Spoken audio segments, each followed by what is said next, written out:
जय जवाहर साथियों। अभी ग्रुप में मैंने देखा है कि नाथद्वारा जगेड़ा की ज़मीन को लेकर कुछ बात चल रही है। तो इस ज़मीन को लेकर हम 4-5 कार्यकर्ता हम इसके संबंध में कुछ प्रोसेस की थी हमने, और वो कुछ प्रोसेस हद तक आगे भी गई हैं। और पुलिस प्रशासन, जिला कलेक्टर, एसडीएम, तहसीलदार, नाथद्वारा एसडीएम, राजसमंद एसडीएम, जिला कलेक्टर, एसपी, नाथद्वारा थानेदार, नाथद्वारा पे संबंधित जो भी चौकी लगती है उस पर हमने नोटिस भेजा है। और उस नोटिस में हमने पूछा है कि कई सालों से 150-200 सालों से लगभग हमारा आदिवासी परिवार उस ज़मीन का रख रखाव कर रहा है, और उस ज़मीन को अब जो योजनाओं के नाम पर हड़पा जा रहा है। तो उसका मुख्य कारण ये है कि वहाँ के कुछ लोग अपने आदिवासी भाइयों के साथ नहीं हैं और उनको कुछ फ़ायदा हो चुका है, इसलिए वो सब चुपचाप बैठे हैं। तो आप सभी एक दूसरे पर आरोप प्रत्यारोप नहीं लगाएं। हमारे से जितना हो पाया हमने किया है और वो काम 100% होगा, लेकिन हमको आप सभी लोगों की आवश्यकता है, आप सभी लोगों के साथ की ज़रूरत है। तो इसलिए आप सभी नाथद्वारा के जगेड़ा के आदिवासी भाइयों का सहयोग करें।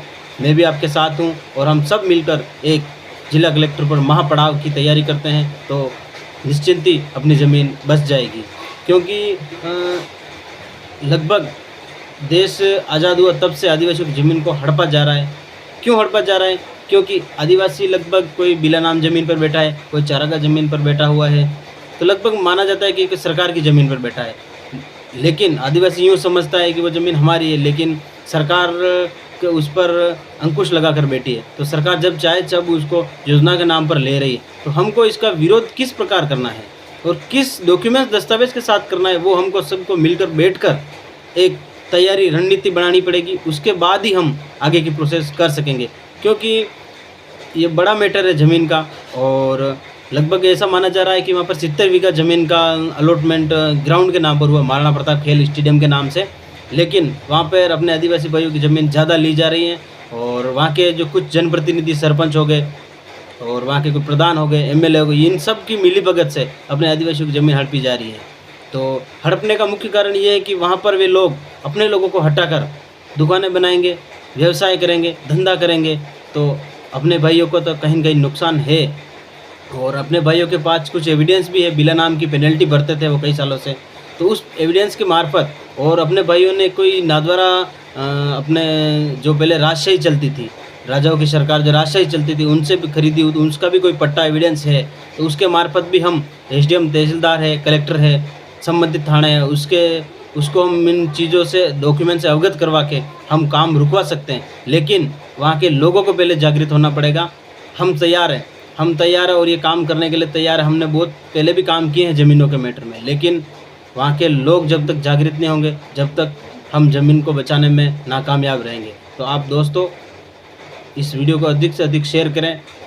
मैं वेणीराम राजसमंद जिले का रहने वाला हूं और आदिवासी भाई हूं, और मैं सदैव आपके साथ तैयार हूं, और जब भी आप मुझे बोलेंगे तब मैं तैयार रहूँगा। लेकिन हम सबको इस जगह पर एक होकर लड़ने की ज़रूरत है। तो इसलिए आप सभी जो संगठन, राजसमंद जितने भी आदिवासी संगठन चल रहे हैं, उनसे निवेदन है कि कहीं न कहीं सबकी ज़मीन जा रही है। आज हर तहसील में आदिवासी ज़मीन के नाम से प्रताड़ित किया जा रहा है आदिवासी को, और ज़मीन हड़पी जा रही है। क्योंकि मेरे भाइयों की आदिवासी कहना आदिवासी नहीं है, जब तक आदिवासियों के पास ज़मीन है तो ही आदिवासी है। आदिवासी का अर्थ यही होता है कि ज़मीन से जुड़ा हुआ व्यक्ति आदिवासी है। जब अपने पास ज़मीन ही नहीं बचेगी तो हम आदिवासी कैसे होंगे? जब ऐसा मानो कि सारा सिस्टम बंद हो जाए, लॉकडाउन जैसी कंडीशन हो जाए, तब अपने पास ज़मीन ही अपनी है जो अपने को जीने का आधार है। जो जीने का आधार है वो ज़मीन है। तो इसलिए आप इस ज़मीन के लिए लड़ने के लिए तैयार हो जाओ। आज ये स्थिति नाथद्वारा वालों के साथ है, तो कल रेल मंगला वालों के साथ होगी, राजसमंद वालों के साथ होगी। कुंभलगढ़ में अभी हो रही टाइगर रिजर्व के नाम से जो अपने वहाँ के जो कुछ संगठन मिलकर टाइगर रिजर्व एरिया को लागू नहीं करने के संबंध में जो विरोध प्रदर्शन कर रहे हैं, तो वो जायज़ है।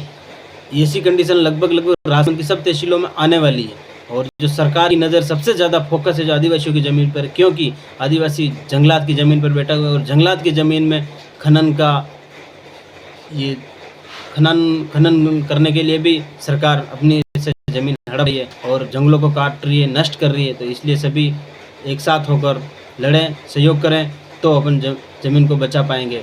बाकी जिस सिस्टम से हमने उनको नोटिस भेजा है, उस सिस्टम से अपन जीत सकते हैं। अपने पास बहुत एविडेंस है, लेकिन उस सिस्टम को समझना पड़ेगा पहले। इसलिए आप सभी एक बार एक रणनीति तैयार करें, कब अपने को महापड़ाव डालना है जिला कलेक्टर कार्यालय पर और कब हमको ये ज्ञापन देना है। मैं आपके साथ तैयार हूँ और आप सभी संगठन के पदाधिकारी और अध्यक्ष भी तैयार रहें। हम जब भी हम बात करता हूँ, मैं जगह संबंधित ज़मीन के संबंधित जो अपने लोगों की ज़मीन जा रही है उनसे बात करता हूँ, कब हम तारीख रखते हैं, कब तय करते हैं। अपन सबको मिलकर इस ज़मीन के लिए लड़ना पड़ेगा, तभी अपनी ज़मीन बच पाएगी। अपने आदिवासियों के साथ बहुत गलत हो रहा है दोस्तों। जय जवाहर, जय आदिवासी।